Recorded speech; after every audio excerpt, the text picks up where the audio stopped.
22 নম্বর ক্লাসে আমরা পুরা এতদিন ভরে যা পড়ছি সবগুলোকে একবার দেখার চেষ্টা করব। হ্যাঁ, চলেন এই একটা ক্লাস করলে মোটামুটি আপনি হাফিজ হয়ে যাবেন।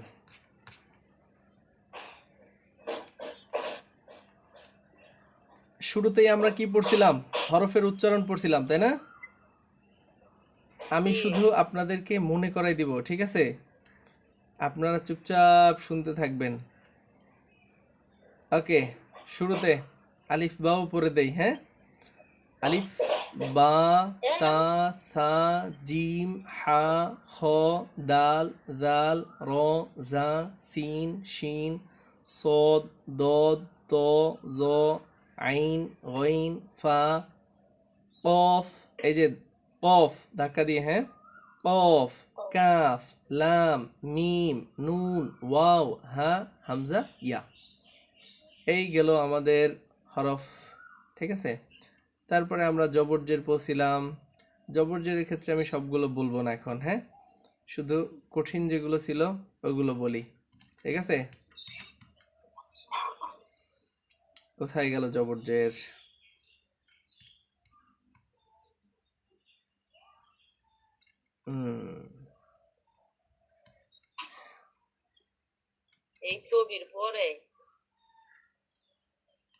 হ্যাঁ, এই যে ধরেন, তাহলে আলিফ, আমরা জবর পড়ছিলাম। জবর ক্ষেত্রে কি বলছিলাম? হরফের উপরে কোনাকুনি টানটাকে জবর বলে। হরফের উপরে কোনাকুনি টানটাকে জবর বলে। জবরের উচ্চারণ আকারের মতো হয়, তাই না? হামজা জবর আ, বা জবর বা, এরকম ভাবে সবগুলো পড়বেন আপনারা। জিম জবর যা শক্ত করে, শিন জবর শা, গইন জবর গ, কাপ জবর কা, ওয়াও জবর ওয়া। হ্যাঁ, এই যে বলছিলাম মুখ গোল করে, আবার মানে গোল করে শুরু করবেন, হ্যাঁ, এরপরে ছেড়ে দিবেন। ওয়াও জবর ওয়া, হা জবর হা, হামজা জবর আ, ইয়া জবর ইয়া, ঠিক আছে? এরপরে মাঝখানে আইন জবর আ, গইন জবর গ, তারপরে ফা জবর ফা, হা জবর হা। দুইটা হা আলাদা আলাদা করে পড়বেন। একটা হলো হা জবর হা, আর একটা হা জবর হা। এগুলো সব পারেন আপনারা। এরপর এখানে মিলাই মিলাই দিচ্ছে, তাই না? এরপরে মিলাই পড়ছিলাম হা জবর হা, শিন জবর শা, র জবর র, হাসা র। এভাবে রিভিশন দিলেই হয়তো আপনারা। আমি রিভিশন দেওয়াই দিতেছি আপনাদের। জের, জের হলো হরফের নিচে কোনাকুনি টানটাকে কি বলে? জের বলে। জেরের উচ্চারণ রসিকারের মতো হয়, তাই না? রসিকারের মতো হয়। যেমন আমরা পড়ি হামজা জের ই, বাজের বি, তাজের তি, সাজের সি, জিমজের জি, হাজের হি, খজের খি, দালজের দি, জালজের জি, রজের রি, ঝাজের জি, সিনজের সি, শিনজের শি, সদজের সি, দদজের জি, তজের তি, জজের জি, আইনজের ই, গইনজের গি, ফাজের ফি, কফজের কি, কাবজের কি, লামজের লি, মিমজের মি, নুনজের নি, ওয়াউজের উই। হ্যাঁ, ওয়াউজের কি? উই, ওয়াউজের উই, হাজের হি, হামজাজের ই, ইয়াজের ই। এরপর এখানে কয়েকটা শব্দ অক্ষর মিলে মিলে একটা শব্দ লেখছে, ওগুলো আপনারা পড়বেন। এই যে হা জবর হা, সিনজের সি, হাসি, বা জবর বা, হাসিবা, এইভাবে। তারপরে পেশ, পেশের উচ্চারণ রসুকারের মতো হয়, তাই না? হামজা পেশ উ, হরফের উপরে এই যে এক মাথা গোল চিহ্নটাকে পেশ বলে। পেশের উচ্চারণ রসুকারের মতো হয়। হামজা পেশ উ, বা পেশ বু, তা পেশ তু, সা পেশ সু, জিম পেশ জু, হা পেশ হু, খ পেশ হু, দাল পেশ দু, জাল পেশ জু, র পেশ রু, ঝা পেশ জু, সিন পেশ সু, শিন পেশ সু, সদ পেশ সু, দদ পেশ দু, মোটা করে দদ পেশ দু, ত পেশ তু, জ পেশ জু, আইন পেশ উ, গইন পেশ গু, ফা পেশ ফু, কফ পেশ কু, কাফ পেশ কু, লাম পেশ লু, মিম পেশ মু, নুন পেশ নু, ওয়াও পেশ উ, হা পেশ হু, হামজা পেশ উ, ইয়া পেশ ইউ। এই যে তাহলে জবরজের পেশ আমাদের পড়া হয়ে গেল। এবার একটু জবরজের পেশ একসাথে মিলিয়ে উদাহরণ পড়ি তো। যেমন সিন পেশ সু, কবজের কি, ত জবর ত, সুকি ত। পারবেন না? এভাবে মিলে মিলে তো পড়ছেন আপনারা। শোনেন, আপনাদেরকে এতদিন যেইভাবে পড়াইছি শুধু একবার পড়ে চলে গেছি আমরা, তাই না? এটা উচিত ছিল হলো এই এক পৃষ্ঠাকে আমার 3 দিন বসে আপনাদের চর্চা করানো, যে একদম চালু যে সময় হয়ে যাবে সেই সময় ক্ষান্ত করতে হবে। হ্যাঁ, সিন পেশ সু, কবজের কি, ত জবর ত, সুকিত। এবার বারবার পড়বেন সুকিত সুকিত সুকিত, যেন বানান করা ছাড়া বলতে পারেন সুকিত। ঠিক আছে, নকির, ফাতুবিয়া, এইভাবে যেন বলতে পারেন, সেইভাবে পড়া উচিত ছিল, আপনারা পড়ে নেবেন। এরপরে কুদির, কুতিলা, ওয়ানুরিয়া, জুলিমা। ছিল হ্যাঁ, জি, বলছি যে সোয়াদ আর সিন এই দুটো উচ্চারণ আমার উল্টা পাল্টা হয়ে যাচ্ছে একটু। ও, বলেন সোয়াদ মানে যে সদ জবর হয় স, আর সিন জবর সা। ঠিক আছে, আবার সদ জের সি মোটা করে, আর সিন জের সি। ঠিক আছে, আবার সদ পেশ সু, সু মোটা করে, আর সিন পেশ সু। জি, একই রকম শোনা যায় না, আমার মনে হয় এক হয়ে যায়, এটা বলছি। না? এই যে খেয়াল করবেন, সদ হলো মোটা হরফ আর সিন হলো পাতলা হরফ। মোটা হরফ পড়ছিলাম আমরা মোটা হরফ কি ছিল? সদ্দ, তজ, গইন, খ, কফ। ঠিক আছে, এগুলো মোটা হরফ পড়ে নেবেন। তাহলে এই যে জবর জের পেশ আমরা পড়ে ফেললাম। এরপরে আমরা আসবো জজমে। জজম কোথায় আছে? না, দুই জবর পড়ি আগে। দুই জবর, দুই জের দুই পেশ, এগুলোকে কি বলে? তানবিন বলে, তানবিন। দুই জবর দুই জের দুই পেশকে তানবিন বলে। আর এক জবর এক জের এক পেশকে হরকত বলে। এতক্ষণ যেগুলো পড়লাম, দুই জবর উচ্চারণ কেমন হয়? হামজা দুই জবর আন, বা দুই জবর বান, তা দুই জবর তান, এইভাবে হয়। হ্যাঁ, ওই জবরটাকেই একটু গুণ করে পড়লেই হয়। হামজা জবর আ ছিল, এখন আন, বা জবর বা ছিল, এখন বান। বুঝছেন? জেরেও একই কাহিনী। হামজা জের ই ছিল, এখন ইন, বা জের বি ছিল, এখন বিন হবে। আবার পেশেও একই রকম, হামজা পেশ উ ছিল, এখন উন হবে, বা পেশ বু ছিল, এখন বুন হবে। এই তো, সহজ পড়া, কোরআন কঠিন না। তারপরে আমরা কি পড়ছিলাম? আচ্ছা, এর একটা উদাহরণ পড়ি। ও জবর ওয়া, র জবর র, ও র, কব জবর ক, ও র ক, তা দুই জের তিন, ও র ক তিন। এরপরে হ্যাঁ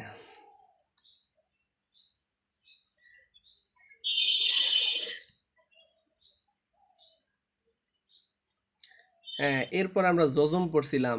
এই যে হরফের উপরে বাঁকা চিহ্নটাকে কি বলে? জজম বলে। জজম কিভাবে পড়তে হয়? জজমওয়ালা হরফ তাহার ডান দিকের হরকত, হরকত কাকে বলে? এক জবর এক জের এক পেশকে হরকত বলে। তাই জজমওয়ালা হরফ তাহার ডান দিকের হরকতের সঙ্গে একত্রে একবার পড়তে হয়, বা মিলাইয়া একবার পড়তে হয়। যেমন পড়ি হামজা তা জবর আত, হামজা তাজের ইত, হামজা তা পেশ উত। হ্যাঁ, আবার হামজা সা জবর আস, হামজা সাজের ইস, হামজা সা পেশ উস। ঠিক আছে, এইভাবে সবগুলো করে ফেলবেন। এরপরে জজমের মধ্যে গিয়ে আমরা কলকলা পড়ছিলাম, তাই না? বিশেষ 5টা অক্ষর আছে যেখানে জজম হইলে কি হয়? ড্রপ দিয়ে পড়তে হয়, বুঝছিলাম না? ফুটবলের মতো ড্রপ দিয়ে পড়তে হয়। সেক্ষেত্রে কি হবে? কলকলার হরফ কয়টা বলেন তো? কফ, ত, বা, জিম, দাল। হ্যাঁ, কলকলা হরফ আমাদের 5টা ছিল। কফ, ত, বা, জিম, দাল। এই 5 হরফে যখন জজম হবে তখন আমরা ড্রপ দিয়ে পড়ব। আক, হ্যাঁ, আত, আব্ব, এরকম। ঠিক আছে, কফ, ত, বা, জিম, দাল, এই ছিল কলকলার হরফ। তাহলে আমরা কলকলাও পড়ে ফেললাম। তারপরে কি পড়ছিলাম? এই যে কলকলার হরফ। হ্যাঁ, কফ, ত, বা, জিম, দাল। আক, ইক, উক, আত, ইত, উত। হ্যাঁ, ড্রপ দিয়ে পড়বেন, মানে ধরে রাখবেন না। বাদ বাকি সব জায়গায় কি ধরে রাখবেন। যেমন আমরা আল পড়লাম, আল ধরে রাখলাম, আল। আর কফে গিয়ে পড়তেছি আক, হ্যাঁ, ধরে রাখতেছি না, আবার একটু লাফ দেওয়া হইতেছি। আচ্ছা, এখান থেকে একটা উদাহরণ পড়ি। মিম বা পেশ মুব, হ্যাঁ, মুব, এই যে একটা ড্রপ দেওয়াই, তাই না? মুব, সজ্জের সি, মুব সি, রজবর র, মুব সের, তা দুই পেশ তুন, মুব সের তুন। আচ্ছা, তার সামনে আজকে আমার ক্ষুধা লেগে যাবে এখনই।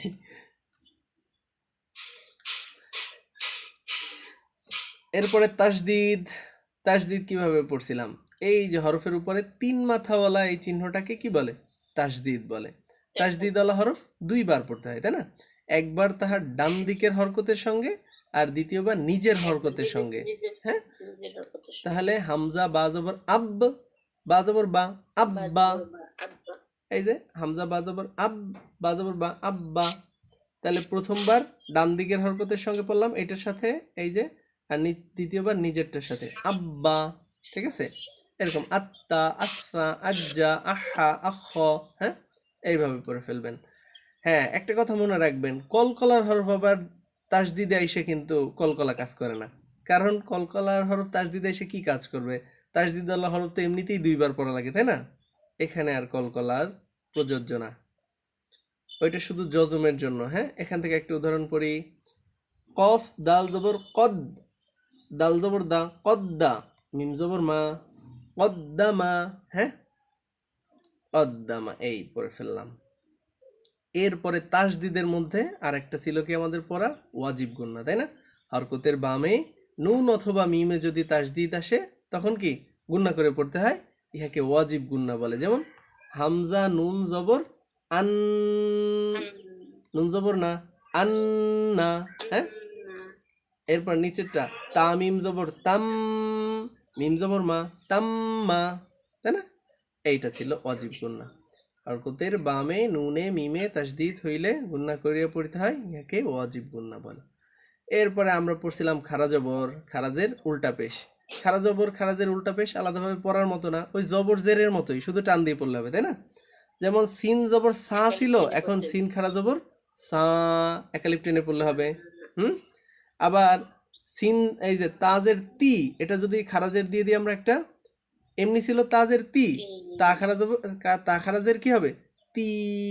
বুঝছেন?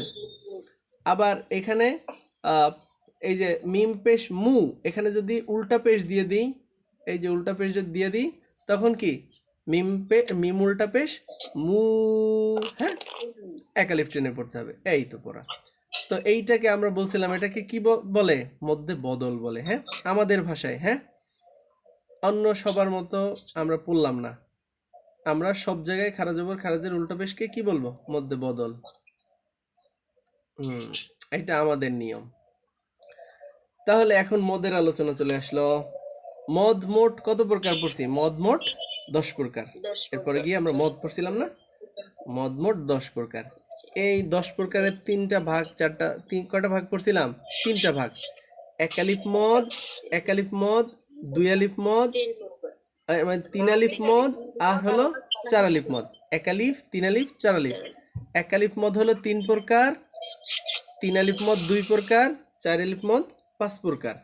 ঠিক আছে? তারপরে একালিফ মদের প্রথমটা ছিল কি? মধ্যে তবাই। হ্যাঁ, এই যে উপরে লেখা আছে এখানে, হ্যাঁ, জবরের বাম পাশে খালি আলিফ, জেরের বাম পাশে জজমালা ইয়া, পেশের বাম পাশে জজমালা ওয়াও। এগুলো হলো মধ্যে তবাইর হরফ, তাই না? মধ্যে তবাইর হরফ হইলে এক আলিফটা নিয়ে পড়িতে হয়, ইহাকে মধ্যে তবাই বলে। আচ্ছা, তবাইর হরফ এই যে দেখেন, জবরের বাম পাশে বায়ের এটা পড়েন, এই যে বা জবর বা, তার বাম পাশে কি আছে? খালি আলিফ আছে, তাহলে বা আলিফ জবর বা, টান দিয়ে পড়তে হবে। এরপরে জেরের উদাহরণ এই দেখেন, জেরের বাম পাশে জজমালা ইয়া, তাই না? তাহলে জজমালা ইয়া হলে এটা মধ্যে তবাইর হরফ, এক আলিফ টেনে পড়তে হবে। হামজা ইয়া জের ই। তারপর রয়ে গেল পেশ। পেশ কোথায়?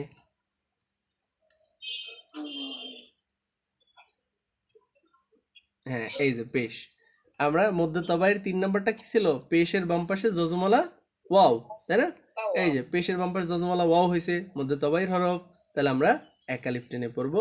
হামজা ওয়াও পেশ উ, বা ওয়াও পেশ বু, তা ওয়াও পেশ তু, সা ওয়াও পেশ সু। এরকম কোরআনের যত জায়গায় পাবো টেনে পড়বো। এই যে একটা উদাহরণের ভিতরে দেখা যাইতে পারে, ইয়া জবর ইয়া, কফ ওয়াও পেশ কু, ইয়াকু। এই যে পেশের বাম পাশে জজমালা ওয়াও হয়েছে, মধ্যে তবাই টেনে পড়বো। ইয়াকু, মিম পেশ মু, ইয়াকুমু। আল্লাহ।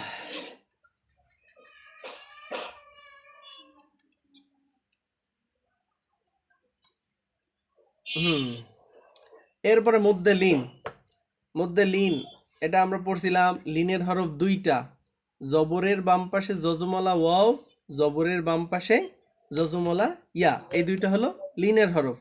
লিনের হরফ হইলে তাড়াতাড়ি পড়তে হয়, আর লিনের হরফের বামের হরফে যদি অক্ফ হয় মানে থামার জায়গা আসে, লিনের হরফ হইছে তার বাম পাশে আর একটা অক্ষর আছে, তারপরে যদি থামার জায়গা হয় তখন আমরা এক আলিফ টেনে পড়ব। এখানে দুই আলিফ লেখা আছে, এটা হলো বিতর্কিত, আপনারা দুই আলিফও টানতে পারেন, ঠিক আছে। তাহলে এই যে দেখেন আমরা পড়ি আইন ইয়া জবর আই, দেখেন জবর বাম পাশে জজমলা ইয়া হয়েছে লিনের হরফ, তাহলে এটা তাড়াতাড়ি পড়তে হবে আই। তারপরে নুন ইয়া জবর নাই, এখানেও লিনের হরফ হয়েছে কিন্তু তার বামের হরফে অক্ফ হয়েছে, তাহলে আমরা এক আলিফ টেনে পড়বো।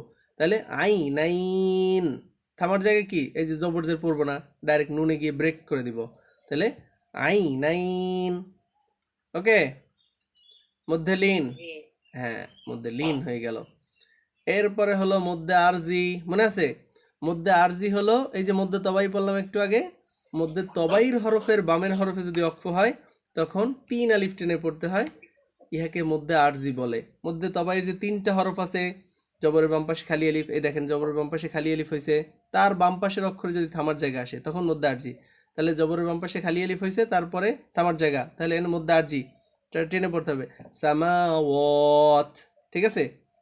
আবার যদি এখানে জেরের বাম পাশে যজমালা ইয়া হয় তখনও এই যে দেখেন এই উদাহরণটা দেখেন, জেরের বাম পাশে যজমালা ইয়া তারপরে নুন, এখানে থামার জায়গা হয়েছে, তাহলে এখানে মধ্যে আরজি ইউ মিন ইউ মিনি কি বলতে বিমু মিনিনা, হ্যাঁ বিমু মিনিনা, এই তো মধ্যে আরজি। তাহলে তবাইর হরফের বামের হরফে যদি অক্ফ হয় তখন তিন আলিফ টেনে পড়তে হয়, ইহাকে মধ্যে আরজি বলে। এরপরে তাহলে আপনার মধ্যে একালিফ মদ গেল আমাদের, আর তিন আলিফ মদের একটা পড়লাম, বাদ বাকিগুলো আর আমরা কি করব না, রুলস পড়বো না, আমরা হলো চিহ্ন দেখে চিনব। আমরা বলছিলাম এই যে ব্যাকা চিহ্ন, এইটা হলো তিন আলিফের টান, তাই না? এই ব্যাকা চিহ্ন কোথায় কোথায় আসতে পারে? ডাইরেক্ট কোনো হরফের উপরে আসতে পারে অথবা মদের হরফের উপরে আসতে পারে, ঠিক আছে। মদের হরফ বলতে ওই যে বদল, তারপরে লিন, তারপরে মধ্যে তবাইর, এই কোনো একটা হরফ হইয়া তার উপরে এই চিহ্নটা দিতে পারে, তখন আমরা এক আলিফ মদটাকে তিন আলিফ টানবো, অথবা ডাইরেক্ট এই হরফের উপর দিতে পারে, যেমন তা এর উপর দিয়ে দিল, তখন আমরা শুধু তা হরফটাকে তিন আলিফ টেনে পড়বো। একইভাবে মোটা চিহ্ন কোথায় আছে? মোটা চিহ্ন চার আলিফের চিহ্ন, এই যে চার আলিফের চিহ্ন, এই যে মোটা চিহ্ন, এইটা কোথাও দেখলে আমরা চার আলিফ টেনে পড়বো, তাই তো? চার আলিফ টেনে পড়বো। আর এই চার আলিফের চিহ্নটা কোথায় আসে? হয়তো ডাইরেক্ট কোনো হরফের উপরে আসে অথবা মদের হরফের উপরে আসে, যেমন এখানে মদের হরফের উপরে আসছে, দেখছেন জবরের বাম পাশে খালি আলিফ, মধ্যে তবাইর হরফ, এর উপরে মোটা এই চিহ্নটা আসছে, তখন এই মধ্যে তবাইটাকে আমরা চার আলিফ টেনে পড়বো, যা, ঠিক আছে। এই তাহলে মদ শেষ হয়ে গেল আমাদের। এরপরে নুন সাকিন পড়ছিলাম আমরা, না? নুন সাকিন, আমরা নুন সাকিনের ক্ষেত্রে কি বলছিলাম?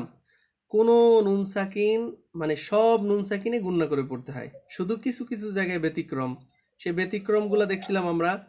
যদি নুন সাকিনের পরে বা আসে তাহলে নুন সাকিন অথবা তানবিনের পরে যদি বা আসে তাহলে নুন সাকিন অথবা তানবিনকে মিম পড়তে হয়। আমরা আরও বলছিলাম যে নুন সাকিন আর তানবিন দুইটা জিনিস একই, তাই না? যেমন মিম নুন জবর যেমন মান হয়, আবার মিম দুই জবরও মান হয়, বুঝছেন? শুধু লেখার ব্যবধান, হ্যাঁ।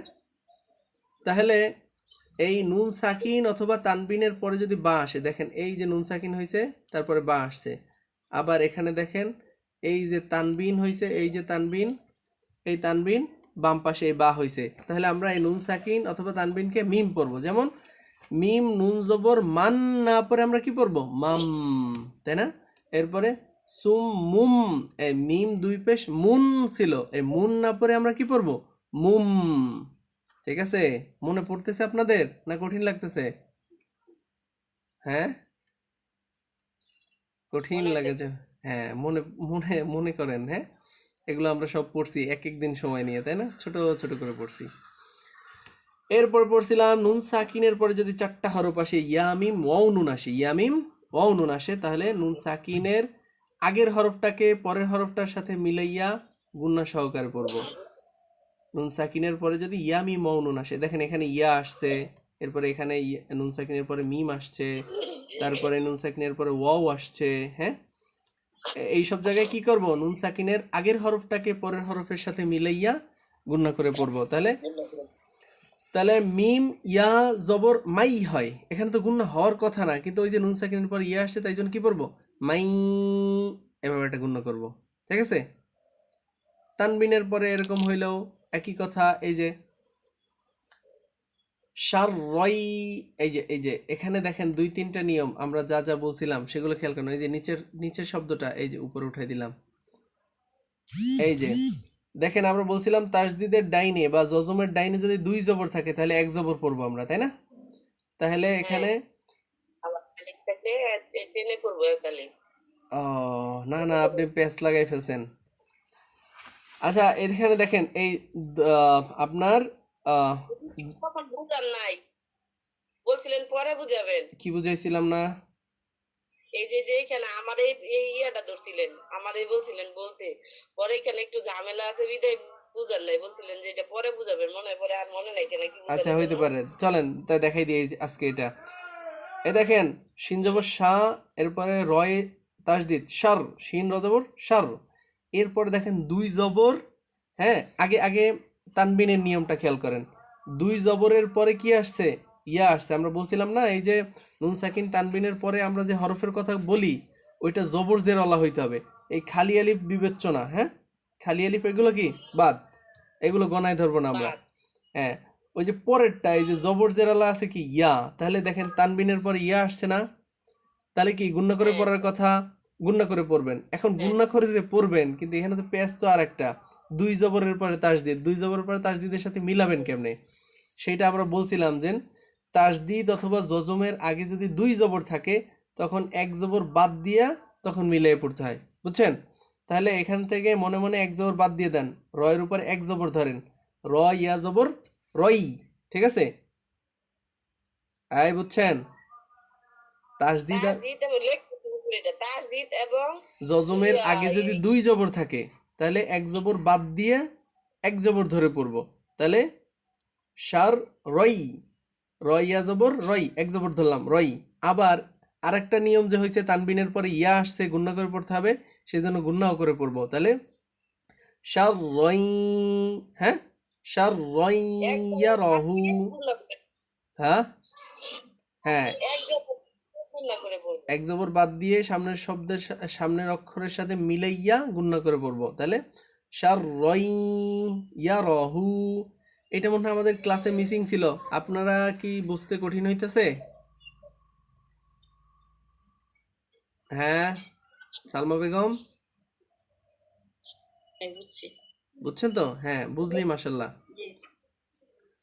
হ্যাঁ, তাহলে আমরা আবার বলি, হ্যাঁ তাসদিদ অথবা জজমের আগে যদি দুই জবর থাকে তাহলে তো পড়া যায় না, তো সেক্ষেত্রে পড়তে যেন পারি সেজন্য কি করবো, এক জবর বাদ দিয়ে দিব, এক জবর ধরে এক জবর এক ধরে জবর পড়বো। মিলাই পড়বো। আর এখানে আবার আরেকটা কাহিনী হয়েছে যে দুই জবরের পরে ওই যে ইয়া আসছে, হ্যাঁ সেজন্য এখানে গুণনা হবে, নুন গুণনা সাকিন হবে। তানবিনের কায়দা। তো সার রই, এইভাবে পড়বো, হ্যাঁ সার রইয়া রহু। র তো শিনের সাথে একবার উচ্চারিত হলো সার, হুম আবার ইয়ার সাথে হইলো রই, হুম আবার ইয়াও তো রয়ের সাথে একবার হইলো রই, আবার ইয়া, তাহলে তো দুইবার দুইবারই হচ্ছে, বাদ কোথায় দিলাম? আমি বুঝেন নাই আপনি, এক জবর বাদ এক দেওয়া জবর হয়েছে বাদ দেওয়া কথায়। হয়েছে, বুঝছেন? হ্যাঁ, দুইটা জবরের একটা জবর বাদ দেওয়া হয়েছে। দুইবার উচ্চারিত হচ্ছে তাসদিদ, রই। কিন্তু তাসদিদের উপর যে দুই জবর আছে সেই দুই জবরের এক জবর বাদ দিয়ে পড়তেছি আমরা, বুঝছেন? আর যদি দুই জবর পড়তাম তখন কি উচ্চারণ হতো? দুই জবর পড়া যায় না, সেই জন্যই তো এক জবর বাদ দিয়ে পড়তেছি, বুঝতে পারছেন? আচ্ছা, দুই জবর বাদ দিয়ে সহকারে কেমন পড়বেন, র দুই জবর রন হয়, এটাকে ইয়ার সাথে ধরাবেন কিভাবে? দিলে যাইবে না। হয় না, পড়া যায় না, সেই জন্য মূলত এইটাই তো নিয়ম, পড়তে পারেন যেন সেই জন্য। আচ্ছা, এরপরে আমাদের শোনেন, এই নুন সাকিন সম্পর্কে যাদেরকে বিস্তারিত পড়াইছি তারা তো ওইভাবে মনে করবেন এরা আন্টিদের মতো করে আমি যাইতেছি। তারপরে দেখেন এখানে আমরা পড়ছিলাম নুন সাকিন অথবা তানবিনের পরে যদি এই কয়টা অক্ষর আসে, হামজা হা, আইন হা, গইন খ এবং র লাম, এবং কি র লাম, র লাম, হামজা হা, আইন হা, গইন খ, র লাম, এগুলো যদি আসে তখন নুন সাকিন অথবা তানবিনকে আমরা গুন্না ছাড়া পড়বো, হ্যাঁ, গুন্না করব না। যেমন এই যে আইন নুন জবর আন, এই যে নুন সাকিন হয়েছে তারপরে হামজা আসছে, ঠিক আছে? তো আমরা ওই যে পড়ছি হামজা আইন হ্যাঁ গইন খর অলাম, সুতরাং গুন্না করব না। তাহলে আন আমতা, হ্যাঁ, আন আম আন আমরি।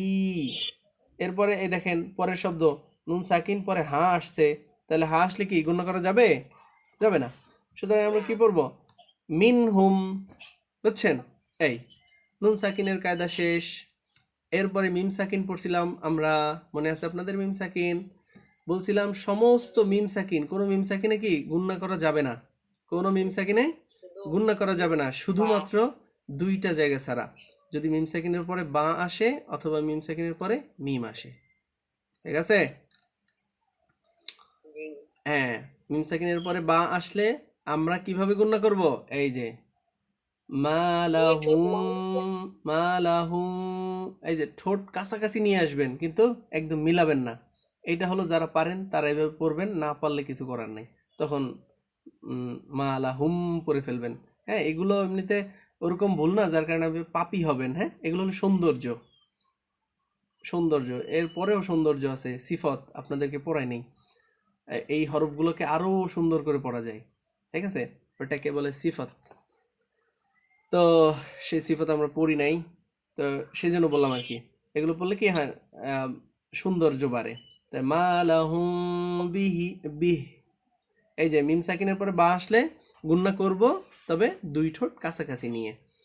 এরপরে হলো, আচ্ছা হুজুর, জি যদি এখানে বিপদ সহকারে পড়তেন একটা শব্দ পড়েন তো, যে যে শব্দগুলো আমরা পড়ছি এর ভিতরে, তাহলে ওই শব্দটা কেমন হয়েছে একটু শুনতাম। উম, যেমন আলাম তার পড়ি আমরা, আলাম তার, তা জবর তা, কিন্তু সিফত হলো এই তা হরফটা থেকে একটু বাতাস বের হয় হালকা, তো আলাম থার, বুঝছেন? আলাম থার, বুঝছেন? ও, ও, আচ্ছা আচ্ছা। কাইফা পড়ি আমরা, কাইফা, এটা হবে হ্যাঁ, খাইফা। হ্যাঁ, খাইফা, একটু বাতাস বের হবে, বুঝছেন? মানে ওই যে ইংরেজি উচ্চারণ যখন আমরা করি এখন আধুনিক স্পষ্ট ভাবে বাইরেছে। হ্যাঁ হ্যাঁ হ্যাঁ, ওই রকম একটা ব্যাপার আছে। ইংরেজি যেমন দুই তিনটা ধরনের আছে না, দুইটা আছে না নাকি? দুইটা। জি জি, আচ্ছা, বুঝছি। ঠিক আছে। তারপরে মিম সাকিনের পরে যদি মিম আসে, এটা কিভাবে পড়ছিলাম মনে আছে? মিম সাকিনের পরে মিম আসলে মিম সাকিনের আগের হরফকে পরের হরফের সাথে মিলেই গুণ সহকারে পড়বো। তাহলে তা মিম পেশ তুম, হ্যাঁ, তুম, হুম। ওকে। তাহলে নুন সাকিন মিম সাকিন শেষ হয়ে গেল। হুম, হ্যাঁ, নুন সাকিন আর মিম সাকিন শেষ হইলো। তারপরে আমরা কি পড়ছি? আল্লাহ শব্দের লাম পড়ছিলাম, তাই না? জি। আল্লাহ শব্দের লামের ব্যাপারে কি বলছিলাম? আল্লাহ শব্দের তাসদিদের ডাইনে যদি জবর অথবা পেশ থাকে তাহলে আল্লাহ শব্দের ওই লামটাকে মোটা করে পড়বো, আল্লাহ পড়বো।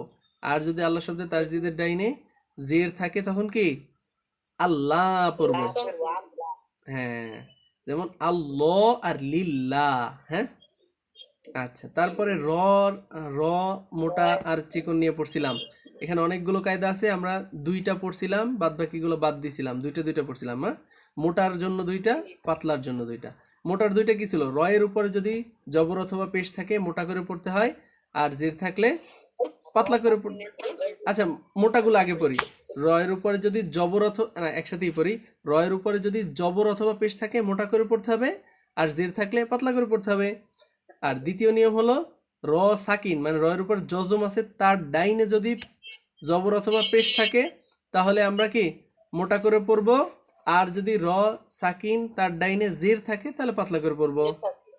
হ্যাঁ, জের থাকলে পাতলা করে পড়ব। এই রয়ের নিয়ম শেষ হয়ে গেল, একদম সহজ, তাই না? সহজ, হ্যাঁ পারলে না পারলে। হ্যাঁ, পারতে হবে, পড়িলেই পারিবে। হ্যাঁ, ছোট বাচ্চাকে শিখান না, পড়িলেই পারিবে। হ্যাঁ, তাহলে এই বই খতম হয়ে গেল। কয় মিনিট লাগলো? 30 মিনিট নুরানি পড়ে ফেলছেন, বুঝছেন? এরপরে আমরা এক্সট্রা আর কিছু পড়ছিলাম, ওয়াকফের নিয়ম পড়ছিলাম, এগুলো কাছাকাছি সময় পড়ছি, মনে থাকবে না? ওয়াকফের নিয়ম কি কি পড়ছিলাম বলেন? কয়েকটা নিয়ম ওয়াকফের। থামার সময় কোনো হরফে আমরা জবর জের পেশ এগুলো পড়বো না, তাই না? 1 নম্বর নিয়ম। জি। এক নম্বর নিয়ম, থামার সময় কোনো জবর জের পেশে এগুলো পড়বো না। করবো না। 2 নাম্বার নিয়ম ছিল থামার সময় যদি আলিফ থাকে, শেষ অক্ষর আলিফ থাকে এবং তার ডাইন পাশে যদি এক জবর অথবা 2 জবর থাকে, সেক্ষেত্রে আমরা এক জবর ধরিয়া, হ্যাঁ, এক জবর ধরে টান দিয়ে পড়বো, ঠিক আছে।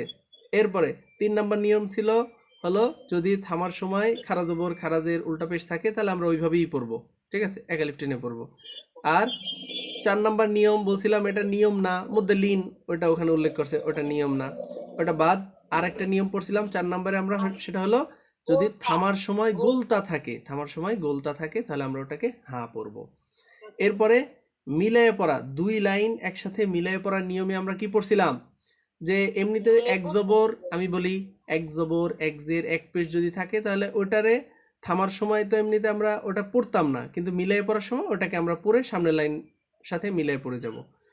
আর যদি 2 জবর থাকে, হ্যাঁ, ওই আগের দিনের ক্লাসে একটু মিসিং ছিল, সেটা কারেকশন করে দিতেছি আজকে, সেটা হলো শুধু 2 জবর, হ্যাঁ, থামার সময় যদি 2 জবর থাকে আর পরের লাইনের সাথে আপনারা যদি মিলাই পড়তে চান, হ্যাঁ, তখন কি করবেন, এক জবর বাদ দিয়ে এক জবর মনে মনে ধরে সামনের লাইন শুরু করার আগে একটা জেরওয়ালা নুন ধরে পড়বেন, হ্যাঁ, কুল হুয়াল্লাহু আহাদু নিল্লাহুস সামাদ, তাই না, কুল হুয়াল্লাহু আহাদ, এখানে তো আমরা লিখছিলাম যদি থামার জায়গায় দুই জবর দুই পেশ, হ্যাঁ হ্যাঁ জবর দুই জবর, ওই ওইটাই, জায়গায় বাদ দিব কি 2 জের আর 2 পেশ বাদ হ্যাঁ, দিয়ে 2 শুধু জের 2 আর 2 জবর পেশ লিখবো। বাদ, 2 জের আর 2 পেশ বাদ। 2 জের আর 2 পেশের সময় ওই নুনটা ধরা হবে না। 2 জের আর 2 পেশের সময় কি হ্যাঁ, 2 জের আর 2 পেশের সময় শুধু একটা জবর বা একটা পেশ বাদ দিয়ে সামনের লাইনের সাথে মিলাই পড়ে যাবেন। কিন্তু শুধু 2 জবরের সময়, 2 জবরের সময় দ্বিতীয় লাইনের আগে একটা জেরওয়ালা নুন ধরে পড়ে যাবেন, যেমন কুল হুয়াল্লাহু আহাদু নিল্লাহুস সামাদ, হ্যাঁ, আহাদুন ছিল, কুল হুয়াল্লাহু আহাদুন ছিল, ওখান থেকে এই যে আমি ভুল বলতেছি আবার শোনেন, পেশ পেশ শুধু পেশের সময়, দুঃখিত, অনেক দুঃখিত, আমি ওই যে খেয়াল করি নাই, 2 পেশের সময় আমরা হলো, হ্যাঁ, কেটে দেন, হুজুর, জি বলেন। আমি তো এখন কেটে ফেলছিলাম যে 2 জবর 2 পেশ এইগুলো না না না না, শুধু 2 জবর এবং 2 জের কেটে দেন, 2 পেশের সময় এই নিয়ম, নুনে কুতনি আসবে কোন সময়, 2 পেশের সময়। 2 পেশের পরে যদি আপনারা মিলাই পড়তে চান সেক্ষেত্রে 2 পেশ থেকে একটা পেশ বাদ দিবেন, আর হলো দ্বিতীয় লাইনের আগে একটা জেরওয়ালা নুন ধরে নেবেন। এটা ট্যালেন্টেড যারা আছেন তাদের জন্য, বাকিদের এটা শেখার দরকার নাই, আপনারা সব জায়গায় অক্ষ করবেন। তাহলে 2 পেশ থেকে একটা পেশ বাদ দিয়ে একটা ধরে দ্বিতীয় লাইনের আগে আরো একটা নুনে জের দিয়ে ধরে পড়বেন, তাহলে আহাদু নিল্লাহুস সামাদ, হ্যাঁ। আর 2 জের এবং 2 জবরের সময় একটা জবর বাদ দিবেন, আবার জেরের সময় একটা জের বাদ দিয়ে মিলাই পড়ে যাবেন, শেষ। এই যে মিলানোর নিয়ম গেল। এরপর সাক্তা, সাক্তা তো ওই যে 2 লাইনের মাঝখানে, মানে একটা লাইনের মাঝখানে সাক্তা লেখা থাকবে, ওখানে আমরা নিঃশ্বাস বন্ধ করে একটু সময় চুপ থাকবো, নীরবতা পালন করব, ঠিক আছে, এরপর পড়ে যাব সাক্তা। এরপর আজকে পড়লাম এমালা, এমালা পড়লাম কি বিসমিল্লাহি মাজরেহা, তাই না। আর কি পড়ছিলাম আমরা মনে করতে পারেন? হুজুর, জজমের দিন যদি ওয়াকফ হয় তাহলে কি জজমটা পড়তে হবে? হ্যাঁ হ্যাঁ, ওই জায়গায় বলছিলাম না যে জজম যে যদি অক্ষ হয় তাহলে আমরা কি জবর অথবা পেশ দিয়ে পড়ে যেতে পারি, হ্যাঁ না, মিলাই পড়বো না, যদি ওয়াকফ করি তাহলে। হ্যাঁ, তাহলে ডাইরেক্ট জজমের মতো পড়ে ফেলবেন, আলাইহিম, হ্যাঁ, গায়রিল মাগদুবি আলাইহিম পড়ি না আমরা, ওখানে জজম আছে, হ্যাঁ, আলাইহিম। এই যে আমি দেখাই দিই, হ্যাঁ, মনে করেন আর কি পড়ছি আমরা, গায়রিল মাগদুবি আলাইহিম, এই যে থামার জায়গায় জজম দেখছেন, এই যে দেখছেন মার্ক দেখা যায় না, ওই যে আলাইহিম হ্যাঁ, জজম আছে, ওইভাবেই পড়ে ফেলবেন, গায়রিল মাগদুবি আলাইহিম, ঠিক আছে। হ্যাঁ, তাহলে নুনে কুত্তি রপূর্বের সাক্তা ইমালা, হ্যাঁ, আনা পড়ছিলাম আমরা, আনা না, ছোট সিন আর আনা, কোনো সদের উপরে যদি ছোট সিন লেখা থাকে আমরা সিন ধরে পড়বো, হ্যাঁ। আর হলো যে আনা, 4 আনা ব্যতীত বাকি সব আনা কি টানা মানা, কোরআনে শুধু 4টা জায়গায় আনা টানা যায়, সেই 4টা জায়গায় কোথায়, আনা বা আনা বু, আনা মিলা, আনা সিয়া। এই তো মাশাল্লাহ। তাহলে পুরা নুরানি আপনাদেরকে এক ক্লাসে পড়াই দিলাম।